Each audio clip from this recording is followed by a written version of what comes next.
আজকের ভিডিওটিতে human geography school of thought resource approach অর্থাৎ মানবীয় ভূগোলের চিন্তাধারায় সম্পদ সংক্রান্ত দৃষ্টিভঙ্গি সম্পর্কে আলোচনা করব। প্রথমেতে এই সম্পদ সংক্রান্ত যে দৃষ্টিভঙ্গি সেটির ব্যাপারেতে আমরা জানব। তো দেখো, মানবীয় ভূগোলের বিভিন্ন চিন্তাধারার মধ্যে এই সম্পদ সংক্রান্ত দৃষ্টিভঙ্গি বা রিসোর্স অ্যাপ্রোচ একটি অন্যতম গুরুত্বপূর্ণ বিষয়। আর এই দৃষ্টিভঙ্গি অনুসারে যে মানুষ ও প্রকৃতির সম্পর্কের মূল ভিত্তি হলো সম্পদ, এবং সম্পদের যথাযথ ব্যবহার মানব সমাজের বিকাশ নির্ধারণ করে।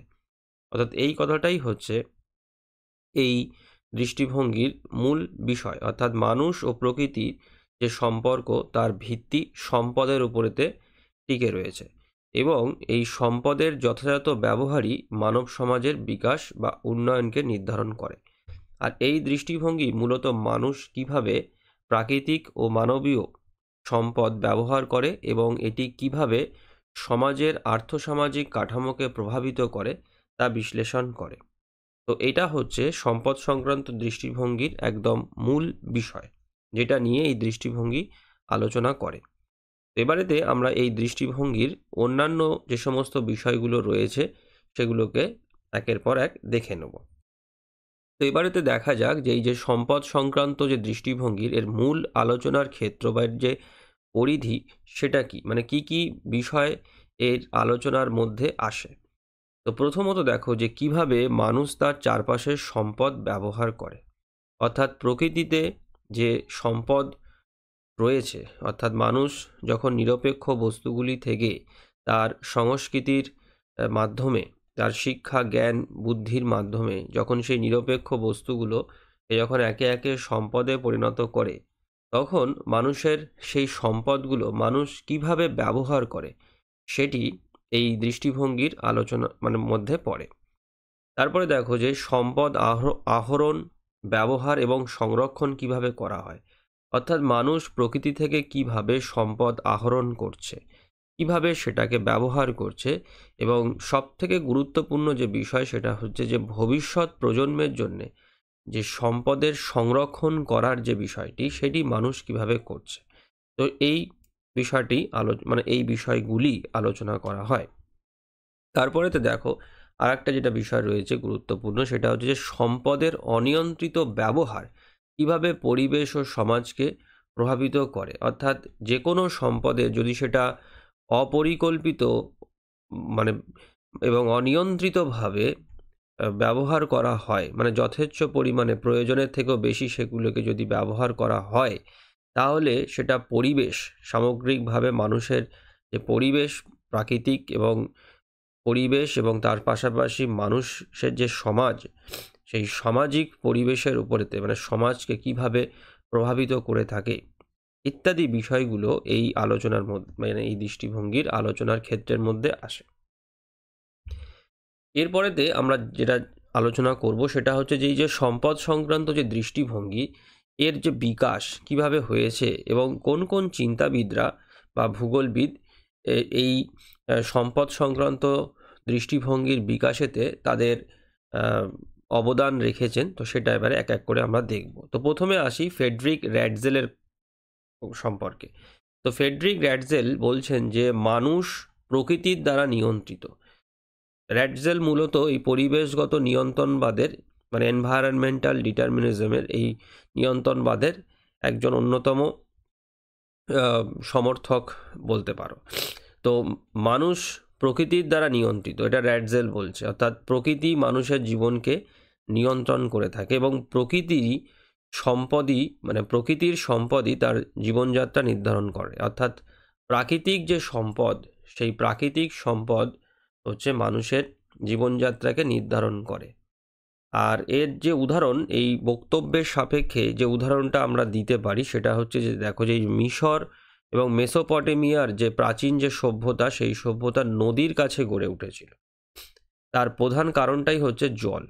কারণ পানীয় জল, কৃষিকাজের প্রয়োজনেতে জল যেটা লাগে, সেই জল নদীর কাছে যদি কোনো সভ্যতা গড়ে ওঠে তাহলে সেই জল সহজে পাওয়া যায়। তো এই যে মিশর মেসোপটেমিয়ার মতন যে সভ্যতা, এই সভ্যতাগুলি, প্রাচীন সভ্যতাগুলি নদীর কাছাকাছি গড়ে উঠেছিল, যাতে সেই পানীয় জলটা সহজে পাওয়া যায়, সেখানকার বসবাসরত মানুষ পানীয় জলটা সহজে পেতে পারে এবং চাষবাসের কাজে যে জলটা লাগে সেই জলটাও যাতে তারা সহজে পেতে পারে। তো সেই কারণেতে এখানেতে দেখা যাচ্ছে যে এই যে জল, কারণ জল একটি প্রাকৃতিক সম্পদের মধ্যে পড়ে যেটি মানুষের জীবনযাত্রাকে নিয়ন্ত্রণ করছে, অর্থাৎ জলের সহজলভ্যতার উপরেতে ভিত্তি করেই এই প্রাচীন সভ্যতাগুলি গড়ে উঠেছিল নদীর কাছাকাছি। আর একজন চিন্তাবিদ যেটা এলেন স্যাম্পল, ইনি বলছেন যে বিভিন্ন অঞ্চলের সম্পদ মানুষের সাংস্কৃতিক ও অর্থনৈতিক বিকাশকে নির্ধারণ করে থাকে। তো এক্ষেত্রে যে উদাহরণটা দেওয়া যায় সেটা হচ্ছে যে ব্রিটেনের যে শিল্প বিপ্লব কয়লার প্রাচুর্যের কারণে সম্ভব হয়েছিল। অর্থাৎ বিভিন্ন ধরনের যে অঞ্চল আছে সেই অঞ্চলেতে বিভিন্ন রকম বিভিন্ন সংস্কৃতির মানুষ বসবাস করে, তাদের অর্থনীতি বিভিন্ন রকম হয়। তো স্যাম্পল যেটা বলছেন যে সেই সমস্ত বিভিন্ন অঞ্চলে বসবাসরত মানুষের সংস্কৃতি, তাদের অর্থনীতি ইত্যাদির যে বিকাশ, সেই বিকাশ নিয়ন্ত্রণ করে সেই অঞ্চলে যে সম্পদগুলোর প্রাচুর্য আছে সেই প্রাচুর্যের উপরেতে নির্ভর করে। অর্থাৎ যে সম্পদগুলো সেই অঞ্চলেতে সহজে পাওয়া যায় সেই সম্পদগুলোর উপরেতেই ভিত্তি করে সেই অঞ্চলের মানুষের সংস্কৃতি, সমাজ বা অর্থনৈতিক বিকাশ হয়ে থাকে। এবং এর উদাহরণ হচ্ছে এই গ্রেট ব্রিটেনের শিল্প বিপ্লব, যেখানেতে কয়লার প্রাচুর্যের কারণেতে এই শিল্প বিপ্লব ঘটেছিল। শিল্প বিপ্লব আরও অন্যান্য কারণেতেও ঘটেছিল, শিল্প বিপ্লবের পিছনেতে একটা কারণ দায়ী ছিল না, কিন্তু অন্যান্য কারণগুলোর মধ্যে এই কয়লার সুলভে পাওয়ার যে বিষয়টি সেটি একটা অন্যতম কারণ হিসেবে এই শিল্প বিপ্লবের পিছনেতে দায়ী ছিল।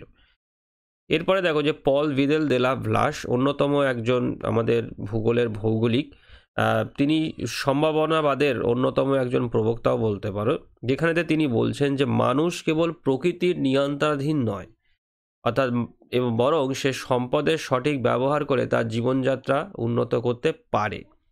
অর্থাৎ যেটা র্যাটজেলের বক্তব্যতে আমরা দেখছি যে র্যাটজেল বলছে যে মানুষের জীবন পুরোপুরি প্রকৃতির সম্পদ দ্বারা নিয়ন্ত্রিত হয়ে থাকে। কিন্তু এই যে ভিদেল দে লা ভ্লাসের কথাতে আমরা যেটা দেখছি যে প্রকৃতি মানুষের জীবনকে নিয়ন্ত্রণ করে ঠিকই, কিন্তু পুরোপুরি নিয়ন্ত্রণ করে না। মানুষেও কিছু সেখানেতে ভূমিকা আছে, সেই ভূমিকাটাই ভিদেল দে লা ভ্লাস তুলে ধরছেন এই আমাদের এই সম্পদ সংক্রান্ত দৃষ্টিভঙ্গির মধ্যে। তিনি বলছেন যে মানুষ কেবল প্রকৃতি দ্বারা নিয়ন্ত্রণাধীন নয়, সবসময় এটা তো হয়ই না, বরং তার যে মানুষের যে সংস্কৃতি আছে, যে শিক্ষা আছে, যে বুদ্ধি আছে, সেটার উপরেতে ভিত্তি করে সে সম্পদের সঠিক ব্যবহার করে। অর্থাৎ প্রকৃতি থেকে প্রাপ্ত যে সম্পদগুলো, সেই সম্পদগুলোর সঠিক ব্যবহার সে করতে জানে এবং যেটায় তার জীবনযাত্রাকে উন্নত করতে পারে। অর্থাৎ প্রকৃতি মানুষকে যেভাবে সম্পদগুলো দিচ্ছে, মানুষ কিন্তু সবসময় সেইভাবে সম্পদগুলোকে ব্যবহার করে না। সেগুলোর আরও কীভাবে আরও কার্যকরীভাবে কীভাবে ব্যবহার করা যায়, বহুমুখী কাজে কীভাবে ব্যবহার করতে পারা যায়, সেইটা মানুষ সেই ব্যবহারটাকে যখন উপলব্ধি করতে পারে, যখন সে তার সেই জ্ঞানটা মানুষ লাভ করে, তখন সেই সম্পদকে সঠিকভাবে মানুষ ব্যবহার করে তার জীবনযাত্রাকে আরও উন্নত করতে পারে। এবং এর উদাহরণ হিসেবে যেটা বলা যায় যেটা হচ্ছে যে নেদারল্যান্ডসের সমুদ্র থেকে ভূমি উদ্ধার করে কৃষি ও শিল্পের জন্য ব্যবহার করেছে। তো আমরা জানি যে নেদারল্যান্ডস যেটা, সেই নেদারল্যান্ডসের অধিকাংশ যে জমি রয়েছে এটা সমুদ্রের জলে নিমজ্জিত, যেটাকে আমরা ওই পোল্ডার ল্যান্ড বলি। তো নেদারল্যান্ডসের মানুষ কি করেছে, সেখানকার ওই জমিকে কৃষিযোগ্য এবং ব্যবহারযোগ্য করার জন্যে সেই জমিকে সমুদ্র থেকে পুনরুদ্ধার করেছে, নতুন নতুন পোল্ডার ভূমি তৈরি করেছে, যেটা কিন্তু মানুষ প্রকৃতির বলা চলে নিয়ন্ত্রণাধীনে থেকে কিন্তু করেনি। প্রকৃতি সেখানে জমিকে কিন্তু জলের তলাতে ডুবিয়েই দিয়েছে, হ্যাঁ, কিন্তু মানুষ কিন্তু সেই প্রকৃতির সেই বাধাকে, সেই নিয়ন্ত্রণ থেকে তার বুদ্ধি, তার জ্ঞানের সাহায্যে সেই জমিকে উদ্ধার করেছে, করে সেই জমিকে পুনরায় কৃষিকাজের উপযোগী করেছে এবং বিভিন্ন শিল্প সেখানেতে গড়ে তোলার মতন সেই জমিকে পুনরুদ্ধার করেছে। তো এক্ষেত্রে সেটাই দেখা যায় যে মানুষ কিন্তু পুরোপুরি প্রকৃতি দ্বারা নিয়ন্ত্রিত নয়, কারণ মানুষের যে জ্ঞান, যে শিক্ষা রয়েছে, যে সংস্কৃতি রয়েছে, তার দ্বারা কিন্তু মানুষ সম্পদের ব্যবহারকে কিন্তু সে আরও বহুমুখী ব্যবহার সে করতে জানে, সঠিকভাবে সম্পদকে সে ব্যবহার করতে জানে। আরেকজন বলছেন, দেখো যে কার্ল সয়ার, তিনি বলছেন যে মানুষ তার সংস্কৃতি, জ্ঞান ও প্রযুক্তির মাধ্যমে সম্পদকে কাজে লাগায় এবং এটি বিভিন্ন সমাজে ভিন্ন ভিন্নভাবে ব্যবহৃত হয়। তো এক্ষেত্রে যেটা হয় কি, যে মানুষের যে জ্ঞান বা মানুষের যে প্রযুক্তিগত জ্ঞান বা সংস্কৃতি, এটা অঞ্চলভেদে ভিন্ন হয়, কারণ পৃথিবীর সব অঞ্চলেতে সব রকম সুযোগ সুবিধা সমানভাবে পাওয়া যায় না, যে কারণেতেই এই মানুষের শিক্ষা, সংস্কৃতি, জ্ঞানের যে বিকাশ, সেই বিকাশ কিন্তু ভিন্ন ভিন্ন হয়ে থাকে। আর সেই কারণেতেই দেখা যায় যে সেই অনুযায়ী সম্পদকে মানুষ যে ব্যবহার করে বা সম্পদকে যে কাজে লাগায়, সেটাও কিন্তু ভিন্ন ভিন্ন হয়। এবং এর উদাহরণ হিসেবে আমরা বলতে পারি, দেখো এই যে মরুভূমির মানুষ জল সংরক্ষণের নতুন প্রযুক্তি ব্যবহার করে জীবন ধারণ করে। তো মরু অঞ্চলের মানুষ জানে যে জলের মূল্যটা কতটা। যারা আর্দ্র অঞ্চলে বসবাস করে, যেখানেতে জলের আহ, আহ, সেইভাবে মানে অভাব দেখা যায় না, সেক্ষেত্রে কিন্তু মানুষ অতটা জলকে কিন্তু গুরুত্ব দেয় না। কিন্তু মরু অঞ্চলের মানুষ বা শুষ্ক অঞ্চলগুলোর মানুষ যেখানেতে জানে যে জল সহজে যেখানে পাওয়া যায় না, সেখানেতে মানুষ কিন্তু তাদের জ্ঞান বুদ্ধিকে কাজে লাগিয়ে জলকে নতুনভাবে, নতুন প্রযুক্তির মাধ্যমে এই সংরক্ষণ করে সেটাকে তাদের নিজের জীবনের জন্য ব্যবহার করে।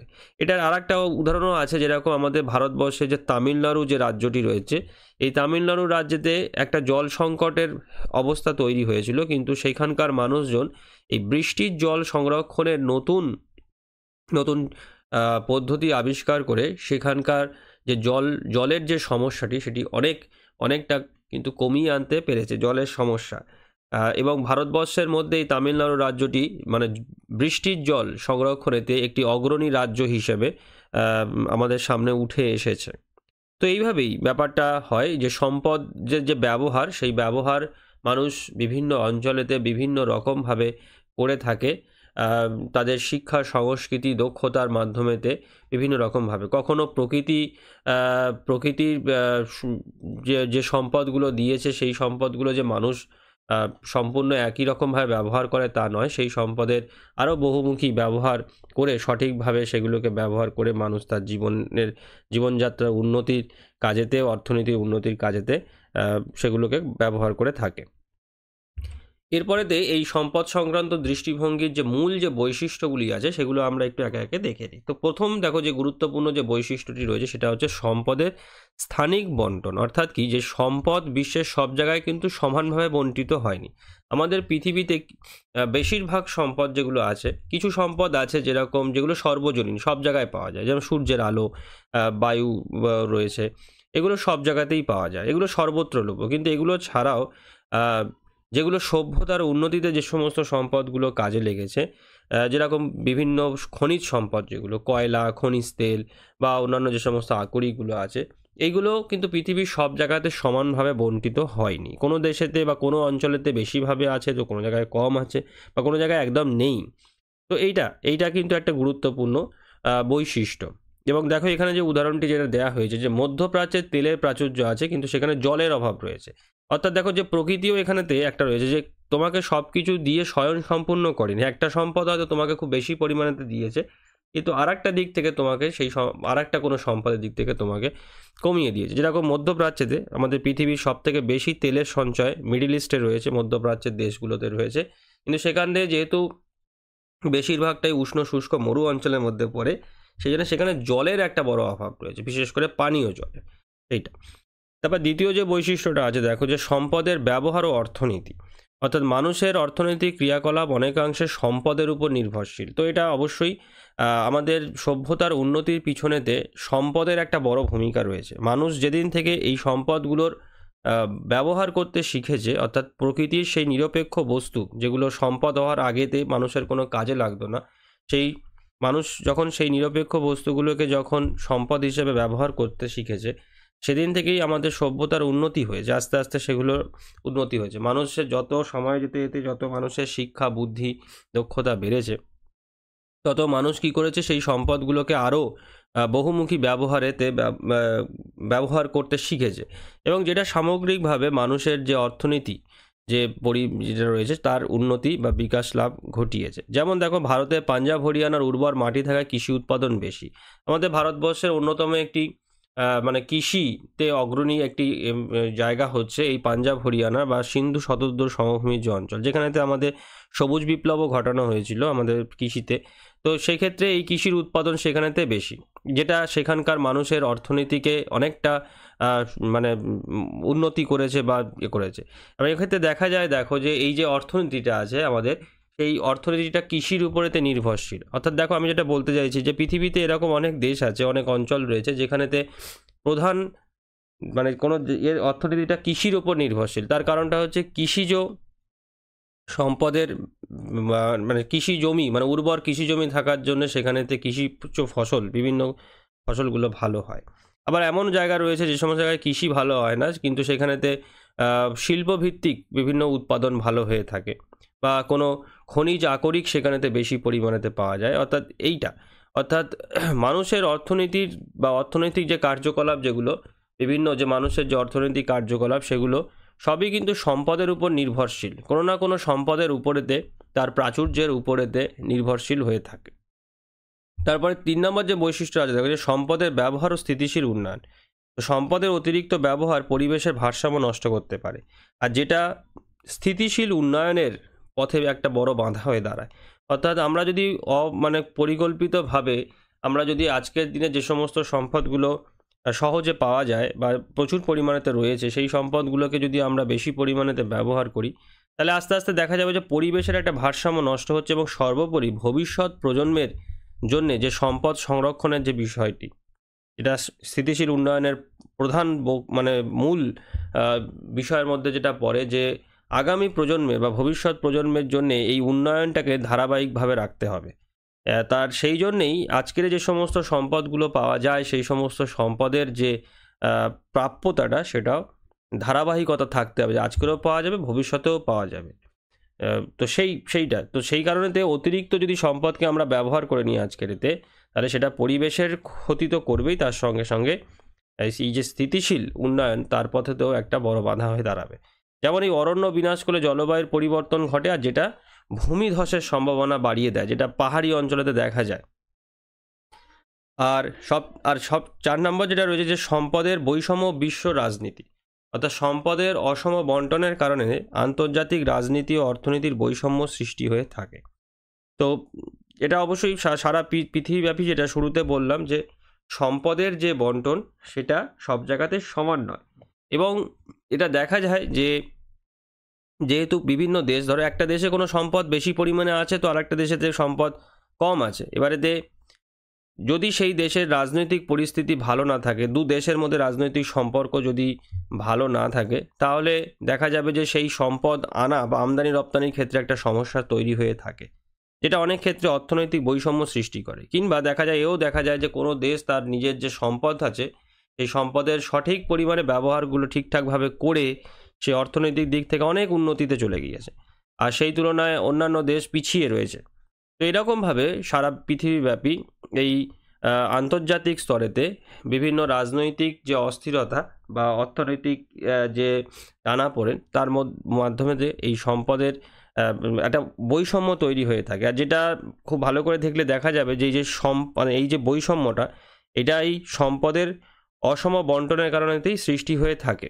কারণ সব দেশে সব রকমের সম্পদ সমানভাবে যেহেতু পাওয়া যায় না, সেই জন্যে যে দেশে কম থাকে আর যে দেশে বেশি থাকে, সেই দেশের থেকে সম্পদ আনতে হয়। যেরকম ধরো আমাদের ভারতবর্ষের উদাহরণ যদি দিই, যে আমাদের ভারতবর্ষেতে খনিজ তেলের যে সঞ্চয়, সেটা অনেক কম, কিন্তু আমাদের দেশের অর্থনীতিতে এই খনিজ তেলের প্রয়োজন খুবই, শুধু আমাদের না, যে কোনো দেশে। তো আমরা কি করি, আমরা আমাদের মধ্যপ্রাচ্যের বিভিন্ন দেশ থেকে আমরা তেল কিনি, রাশিয়া থেকে আমরা তেল কিনি।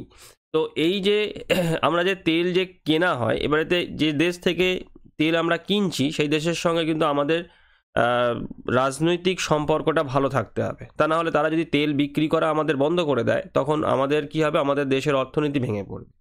আর এটার ক্ষেত্রে দেখো, এই যে জিনিসটা হলো, যে ওই যে অর্থনৈতিক যে বৈষম্য বা অর্থনীতির যে খারাপ অবস্থাটা হলো, এটা কিন্তু ওই রাজনৈতিক অবস্থাটাকে কেন্দ্র করে। এবং তারও আগে যেটা হচ্ছে, সেটা হচ্ছে সম্পদের অসম বন্টনের কারণেতে। আজকের যদি আমাদের ভারতে যদি পর্যাপ্ত পরিমাণেতে খনিজ তেল থাকতো, তাহলে আমরা নিশ্চয়ই অন্য দেশ থেকে তেল কিনতাম না। যেহেতু নেই, সেহেতু যে দেশে বেশি আছে সেই দেশের থেকে তেল আমাদের কিনতে হচ্ছে, এবং সেই দেশের সঙ্গে আমাদের রাজনৈতিক সম্পর্ক যদি ভালো থাকে তাহলে আমাদের তেলের আমদানি রপ্তানিতে কোনো সমস্যা হবে না। কিন্তু যদি না হয়, তখন এই একটা অর্থনৈতিক বৈষম্য তৈরি হয়ে যাবে, এবং এর মূলেতেও কিন্তু দেখতে পাবে যে এই সম্পদের অসম বন্টনটা, এবং এটা সব দেশের ক্ষেত্রেই হয়ে থাকে কম বেশি। তোমরা দেখতে পাবে যে এই যে জিও পলিটিক্স যে ব্যাপারটা হয়, এটার মূল জায়গাতে অর্থনীতি, এবং তারও মূলেতে গেলে দেখবে যে বিভিন্ন যে সম্পদগুলো রয়েছে সেই সম্পদের ওপরেতেই নির্ভর করে থাকে। এবং দেখো এখানে যে উদাহরণটা দেওয়া হয়েছে যে আফ্রিকা খনিজ সম্পদে সমৃদ্ধ, কিন্তু প্রযুক্তির অভাবে তারা এগোতে পারছে না। আফ্রিকা মহাদেশের বিভিন্ন দেশগুলোতে প্রচুর পরিমাণেতে খনিজ সম্পদ আছে, মূল্যবান খনিজ সম্পদ রয়েছে, কিন্তু দেখা যাচ্ছে যে সেখানে যে প্রযুক্তি বা রাজনৈতিক যে অস্থিরতার কারণে সেই সমস্ত দেশ সেই সব খনিজ সম্পদগুলোকে সঠিকভাবে ব্যবহার করতে না পারার কারণে দিনের পর দিন তারা আরও বেশি পরিমাণে অর্থনৈতিক দিক থেকে পিছিয়ে পড়ছে, আর যেটা একটা অর্থনৈতিক বৈষম্য সৃষ্টি করছে। আজকের পৃথিবীতে উন্নত, অনুন্নত এবং উন্নয়নশীল এই সমস্ত দেশগুলো যে আমরা বলি, এর মূল কারণই হচ্ছে এই সম্পদের অসম বন্টন। যে কারণ সম্পদের অসম বন্টনের কারণেতেই তারা তাদের সম্পদগুলোকে সঠিকভাবে, মানে যেহেতু নেই সেহেতু সঠিকভাবে পারছে না, আর না পাওয়ার কারণেতেই তারা তাদের অর্থনীতিতেও অতটা উন্নতি করতে পারছে না, যেটা এই অর্থনৈতিক বৈষম্য সৃষ্টির পিছনেতে একটা কাজ করছে। আচ্ছা, এরপরেতে দেখো যেটা রয়েছে, আমরা কতগুলো বাস্তব উদাহরণের সাহায্যে আরও ব্যাপারটা কি বোঝার চেষ্টা করব যে এই সম্পদ সংক্রান্ত দৃষ্টিভঙ্গির। দেখো এই মধ্যপ্রাচ্যের তেল সম্পদ ও অর্থনৈতিক উন্নয়ন, যেটা এই আলোচনাতে বারবারই উঠে আসছে। দেখো যে এই সৌদি আরব, কুয়েত, ইরান, ইরাকে প্রচুর তেল থাকায় তারা অর্থনৈতিকভাবে সমৃদ্ধ এই সমস্ত দেশ, কারণ তেল সারা পৃথিবীতে তেল হচ্ছে খুব গুরুত্বপূর্ণ একটি সম্পদ। সব দেশকেই এই তেল নিয়ে কাজ করতে হয়, মানে তেল না দিলে মানে তোমার এই মানে তেল না দিলে ব্যাপারটা হচ্ছে যে আমাদের যে পরিবহন ব্যবস্থা, সেই পরিবহন ব্যবস্থা সম্পূর্ণ অচল হয়ে পড়বে যদি না এই খনিজ তেলের যোগান ঠিক মতন না হয়। তো যে কারণে তো দেখা যাচ্ছে, দেখো এই যে মধ্যপ্রাচ্যের যে দেশগুলো আছে, এই যে আরব বা কুয়েত, ইরাক, ইরান বা আরও অন্যান্য যে সমস্ত দেশগুলো রয়েছে, সেই সমস্ত দেশেতে প্রচুর তেল থাকায় তারা সেই তেলকে বিক্রি করে সারা পৃথিবীব্যাপী বিভিন্ন দেশকে তারা অর্থনৈতিকভাবে প্রচুর টাকা ইনকাম করে, এবং সেটা তাদের অর্থনীতির সমৃদ্ধির পিছনে দায়ী। তবে হ্যাঁ, এখানে আরও একটা বিষয় আছে যে তেলের উপর অতিরিক্ত নির্ভরশীলতা ভবিষ্যতের কিন্তু ঝুঁকি সৃষ্টি করতে পারে, কারণ এটা একটি গচ্ছিত সম্পদ। একদিন যখন এই তেল আস্তে আস্তে এই জায়গার সঞ্চয় যখন কমে আসবে, তখন এই সমস্ত দেশ একটা বড় সমস্যার মধ্যে পড়তে পারে। এবার দেখো ভারতের কৃষি নির্ভর অর্থনীতি। আমাদের ভারতবর্ষের যে অর্থনীতি আছে সেই অর্থনীতি কৃষি নির্ভর, এবং তার কারণ হচ্ছে যে আমাদের ভারতের যে গাঙ্গেয় সমভূমি উর্বর হওয়ায় কৃষিভিত্তিক অর্থনীতি গড়ে উঠছে। অর্থাৎ আমাদের ভারতবর্ষে নদীমাতৃক দেশ, প্রচুর নদী রয়েছে আমাদের ভারতে, এবং সেই সমস্ত নদীর যে উর্বর যে সমভূমি, পলিগঠিত যে সমভূমি, সেই সমভূমিতে কৃষিকাজ হয়, বিভিন্ন রকমের ফসলের চাষ হয়ে থাকে আমাদের ভারতবর্ষেতে। তো যেটা আমাদের ভারতবর্ষের অর্থনীতির একটি প্রধান চালিকা শক্তি। তো যে কারণেতে আমাদের ভারতবর্ষের যে অর্থনীতি আছে সেটা হচ্ছে কৃষি নির্ভর। অর্থাৎ ওই কৃষিজ সম্পদ আমাদের ভারতবর্ষের যে অর্থনীতি তাকে নিয়ন্ত্রণ করছে। তবে হ্যাঁ, এই বর্তমানে প্রযুক্তির মাধ্যমে কৃষিতে আধুনিকরণ করা হচ্ছে, অর্থাৎ আমাদের ভারতবর্ষে যে প্রাচীন পদ্ধতিতে যে কৃষিকাজ যেটা গতানুগতিকভাবে করা হয়ে থাকতো, বর্তমানে আস্তে আস্তে আধুনিকীকরণ হচ্ছে কৃষিক্ষেত্রে। বিশেষত আমাদের ভারতবর্ষের সবুজ বিপ্লবের পরবর্তী সময় থেকে কৃষিক্ষেত্রে বিভিন্নভাবে উন্নতি করা হয়েছে। তারপরে দেখো পরের যেটা রয়েছে, একটি যে পরিবেশ বান্ধব শক্তি ও জার্মানির উদ্যোগ। জার্মানিতে কি করা হচ্ছে, জার্মানিতে পরিবেশ মিত্র যে সমস্ত শক্তিগুলো রয়েছে, যেরকম সৌর বিদ্যুৎ মানে বা বায়ু শক্তির উপরেতে নির্ভরশীলতা বাড়িয়ে পরিবেশ বান্ধব উন্নয়নের দিকে এগোচ্ছে আস্তে আস্তে জার্মানি। অর্থাৎ যে সমস্ত শক্তির ব্যবহারেতে বেশি পরিমাণেতে মানে পরিবেশ দূষণ হয় বা পরিবেশের ক্ষতি হয়, জার্মানি আস্তে আস্তে সেইগুলোর ব্যবহার আস্তে আস্তে কমিয়ে দিচ্ছে, এবং কমিয়ে দিয়ে ইকো ফ্রেন্ডলি যে সমস্ত এনার্জি যেগুলো রয়েছে সেই সমস্ত এনার্জির ক্ষেত্রে তারা আরও বেশি ইনভেস্টমেন্ট করে সেগুলোকে আরও বেশি উন্নত করে, যাতে আরও মানে এগুলো এগিয়ে যায় এবং পরিবেশ বান্ধব উন্নয়নের দিকে এগিয়ে যাচ্ছে।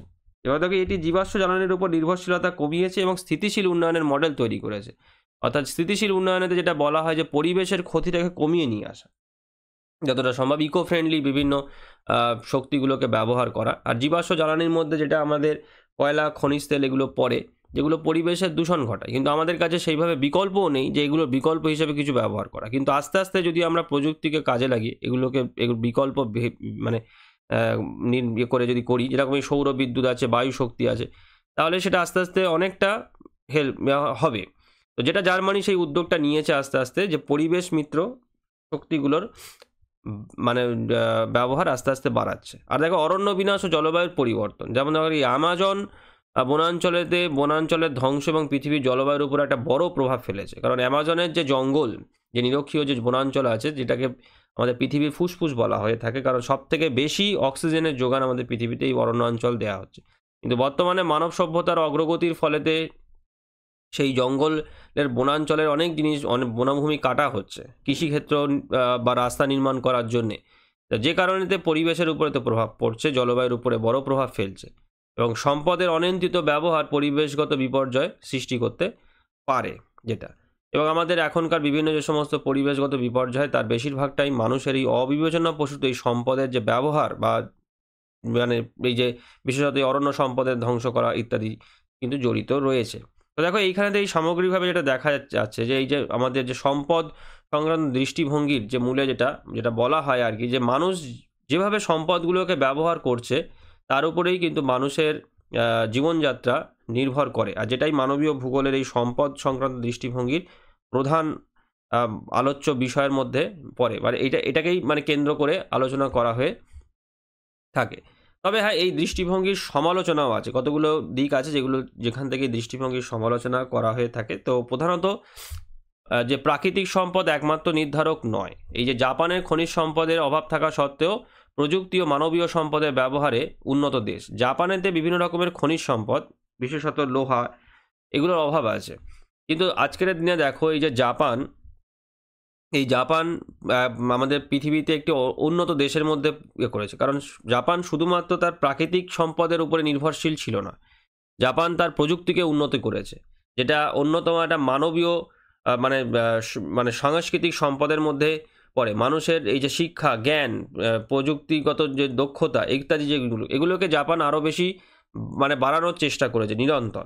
এবং তার সঙ্গে সঙ্গে মানবীয় সম্পদ, মানে কাজ করার যে ক্ষমতাটা, মানুষের যে কর্ম এবং সুস্বাস্থ্য যে ব্যাপার, এই দিকগুলোতে জাপান কিন্তু খুব নজর দিয়েছে। যে কারণেতে মানে প্রযুক্তি এবং মানবীয় সম্পদের উপরেতে ভিত্তি করে জাপানে যে সমস্ত খনিজ সম্পদগুলো পাওয়া যায় না বা কম পরিমাণে পাওয়া যায়, সেগুলোকে জাপান বিদেশ থেকে আনিয়ে সেগুলোকে প্রযুক্তির মাধ্যমে তার উৎকর্ষতাকে আরও বেশি পরিমাণেতে বৃদ্ধি করে জাপান কিন্তু আজকের একটা উন্নত দেশে পরিণত হয়েছে। তাই প্রাকৃতিক সম্পদই যে একমাত্র নির্ধারক তা কিন্তু বলা যায় না। যেটা এই সম্পদ সংক্রান্ত দৃষ্টিভঙ্গির ক্ষেত্রে বলা হয়ে থাকে, যে প্রাকৃতিক সম্পদ মানে প্রকৃতি যেভাবে মানুষকে সম্পদগুলো দিয়েছে, মানুষ সেইভাবেই সম্পদগুলোকে ব্যবহার করবে, কিন্তু তা কিন্তু হয় না। কারণ মানুষ নিজেও তো একটি সম্পদ, আর মানুষের যে সংস্কৃতি রয়েছে, মানে শিক্ষা, বুদ্ধি, জ্ঞান, এই জিনিসগুলোও একটা সম্পদ। তো যে কারণেতে মানুষ সেই তার সম্পদগুলোকে, এই প্রকৃতি দেওয়া সম্পদগুলোকে উপরে মানে প্রকৃতির দেওয়া সম্পদকে আরও ভালোভাবে কিভাবে কাজে লাগানো যায়, তার উৎকর্ষতাকে আরও কিভাবে বৃদ্ধি করা যায়, সেক্ষেত্রে ব্যবহার করেছে। তো সেই জন্যে শুধুমাত্র যে প্রাকৃতিক সম্পদই যে উন্নয়নের বা মানুষের জীবনযাত্রার উন্নয়নের একমাত্র নির্ধারক তা কিন্তু নয়, তার সঙ্গে সঙ্গে মানুষের যে সাংস্কৃতিক যে সম্পদ যেটা রয়েছে, বা মানুষের যে মানবীয় সম্পদ যেটা রয়েছে, সেটাও কিন্তু সমানভাবে দায়ী। তারপরে আবার রাজনৈতিক ও সামাজিক প্রভাব উপেক্ষা করা হয়। তো সম্পদের দৃষ্টিভঙ্গিতে যেটা বলা হয়, যে সম্পদের ব্যবহার শুধুমাত্র ভৌগোলিক নয়, বরং রাজনৈতিক ও সামাজিক বিষয়গুলোর উপরও নির্ভর করে। আচ্ছা, তো এইটা অনেক ক্ষেত্রে যেটা হয় কি, যে এই যে রাজনৈতিক এবং সামাজিক যে প্রভাব, সেটাকে উপেক্ষা করা হয়ে থাকে, কিন্তু এটা কিন্তু সমালোচিত হয়েছে। রাজনৈতিক এবং সামাজিক প্রভাবকে কিন্তু কোনোভাবেই উপেক্ষা করা যায় না, কারণ সম্পদের প্রাপ্যতা, বিভিন্ন দেশের সম্পদের প্রাপ্যতা এবং সারা পৃথিবীব্যাপী সেই সমস্ত সম্পদের আমদানি রপ্তানি যে ব্যাপারটা, সেটা রাজনৈতিক বিষয়ের উপরে নির্ভর করে থাকে। অর্থাৎ শুধুমাত্র যে ভৌগোলিক বিষয় দ্বারা যে নিয়ন্ত্রিত হবে তা নয়, রাজনৈতিক বিষয়গুলো দ্বারাও কিন্তু নিয়ন্ত্রিত হয়, এবং তার সঙ্গে সঙ্গে সাংস্কৃতিক বিষয়গুলোর উপরেতেও নির্ভর করে। মানুষের যে সম্পদের যে ব্যবহার বা সম্পদের যে প্রাপ্যতা, সেটা এই ভৌগোলিক, রাজনৈতিক এবং সাংস্কৃতিক ইত্যাদি সমস্ত বিষয়গুলোর উপরেতে নির্ভর করে থাকে। তাই সেই কারণেতে রাজনৈতিক এবং সামাজিক প্রভাব কিন্তু কোনোভাবে উপেক্ষা করা যায় না। আচ্ছা, এরপরেতে স্থিতিশীল ব্যবস্থাপনার চ্যালেঞ্জ, যে অতিরিক্ত সম্পদ আরোহণ করলে ভবিষ্যৎ প্রজন্মের সংকট সৃষ্টি হতে পারে। তো এটাও একটা সমালোচনার জায়গা রয়েছে, যে স্থিতিশীল ব্যবস্থাপনার যে চ্যালেঞ্জ যেটা আছে সেটা হচ্ছে যে এই যে অতিরিক্ত সম্পদ আরোহণ করলে ভবিষ্যৎ প্রজন্মের জন্য সংকট সৃষ্টি হতে পারে। তো সেটা অবশ্যই রয়েছে, যে অতিরিক্ত সম্পদ যদি আজকের আমি ব্যবহার করে নিই তাহলে ভবিষ্যতের জন্য কিছু সঞ্চয় থাকবে না, আর যেটা পরবর্তী স্থিতিশীল ব্যবস্থাপনার জন্য একটা চ্যালেঞ্জ সৃষ্টি করবে এটা। এবং সর্বোপরি দেখো, যেটা শেষে সবথেকে বলা যায়, যে সম্পদ সংক্রান্ত দৃষ্টিভঙ্গি এই যে মানবীয় ভূগোলের একটি গুরুত্বপূর্ণ চিন্তাধারা, যা মানুষের জীবনযাত্রা, অর্থনীতি এবং সামাজিক কাঠামোর উপর সম্পদের প্রভাব বিশ্লেষণ করে। আর কেবলমাত্র সম্পদের প্রাপ্যতার উপর নির্ভর করে না, এর সঠিক ব্যবস্থাপনা, সংরক্ষণ ও স্থিতিশীল উন্নয়ন নিশ্চিত করা অত্যন্ত গুরুত্বপূর্ণ। অর্থাৎ ভবিষ্যতে পরিবেশ বান্ধব প্রযুক্তি এবং সম্পদের ন্যায্য বন্টন নিশ্চিত করা মানব সমাজের অন্যতম প্রধান চ্যালেঞ্জ হবে। অর্থাৎ এই যে সম্পদগত যে দৃষ্টিভঙ্গি আছে, এই দৃষ্টিভঙ্গিতে শুধুমাত্র যে এই মানুষের জীবন মানে শুধুমাত্র যে এই মানে মানে যেটা বলা যায় যে মানুষের জীবনযাত্রা, অর্থনীতি ও সামাজিক কাঠামোর উপরেতে সম্পদের প্রভাব বিশ্লেষণ করে। আর কেবলমাত্র এই যে প্রাপ্যতা উপরেতে নির্ভর না করে, মানে সম্পদ যে কোন কোন জায়গায় পাওয়া যায় সেই সব বিষয়ে শুধু যে আলোচনা করা হবে তা নয়, তার সঙ্গে সঙ্গে এই সম্পদের যে সঠিক ব্যবস্থাপনা, তাকে সংরক্ষণ করা এবং স্থিতিশীল উন্নয়নের যে বিষয়টি যেটি রয়েছে, যে উন্নয়নকে স্থিতিশীল করতে হবে এবং সেটা করতে গেলে এই যে সম্পদ, এই সম্পদের ধারাবাহিক কথাটা বজায় রাখতে হবে, প্রাপ্যতার যে ধারাবাহিকতা সেটা বজায় রাখতে হবে। তো ইত্যাদি বিষয়গুলোকে সামগ্রিকভাবে এই দৃষ্টিভঙ্গিতে আলোচনা করা হয়ে থাকে। তো আজকে ভিডিওটি আমি এখানেতেই শেষ করলাম। সবাই ভালো থেকো। Thank you.